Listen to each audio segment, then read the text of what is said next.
This is Mastering Collectify. I'm Dan, and I'm going to show you an overview of our tools and some of the basics that you might want to consider before you start your NFT project.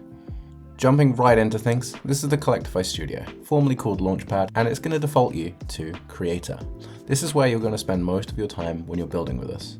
If you go to Collector, it will just show you the allow lists and mint channels that you are following as a collector. So that is projects who have been built on Collectify that you have interacted with. I just wanted to mention this because sometimes you might wind up here through testing out your project and be wondering where all of your work's gone. If that's ever the case, you'll probably just need to click back to creator mode. Okay, so every single one of our tools now has extensive documents and videos to show you how to use it. For example, if we just go straight through to ERC 721, I have a bit of a description there, and you'll see you're taken to a Notion document which has everything you need to know in a step-by-step fashion, plus the Mastering Collectify video that goes with it. If you get really stuck, or you're looking for a feature that we don't seem to have, just get in touch. Feel free to use Twitter, or X now, Discord, or send us an email.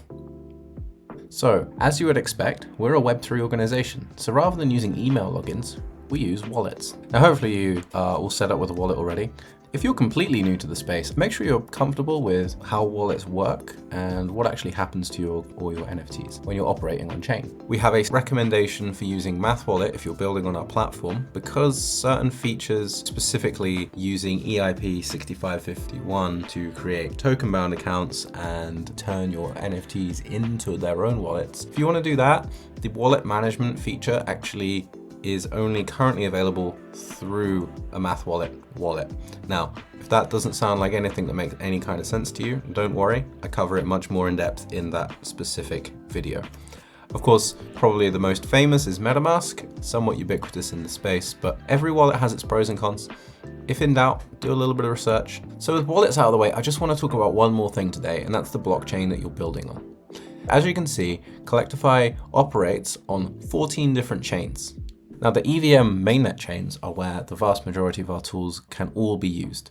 Some layer 2s or rollups don't have marketplace full functionality just yet, so you'll want to check if you're building on one of these beforehand if we have what you need. But for most use cases, you can build on any of these without problem.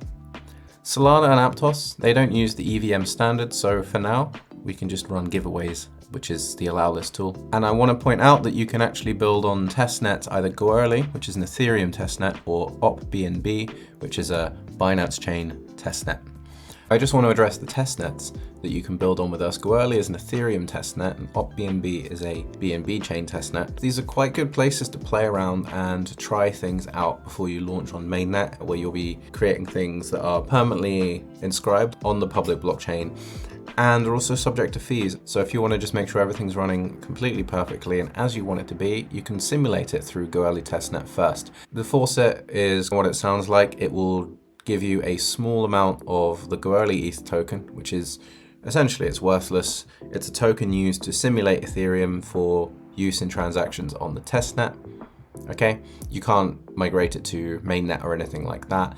It's simply there so that you have a sandbox to build your project in and test new things out. You will want to seriously consider which chain you want to build on before you go and start building. Some projects have had late stage migrations, which are quite complicated, and they have a lot of downsides, such as the potential loss of communities. Communities are formed around each blockchain.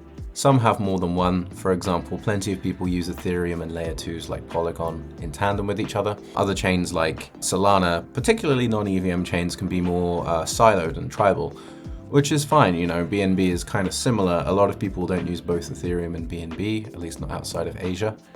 Just do a little bit of research, understand where your audience is and what they're potentially going to use. And of course, fees come into this too. If you're a 1-1 artist creating original art pieces, potentially Ethereum is a good place for you to be. If you're building gaming or social tools, you might end up on Polygon. Again, it's just something you have to think about. If in doubt, do a little bit more research and come back to it. Okay, and that's about going to do it for now. That was just a quick overview of the Collectify Studio workspace. If you go and look at the tools that we have, you can find the next videos to give you an even more in-depth view of those tools. So good luck, and we'll see you in the next one.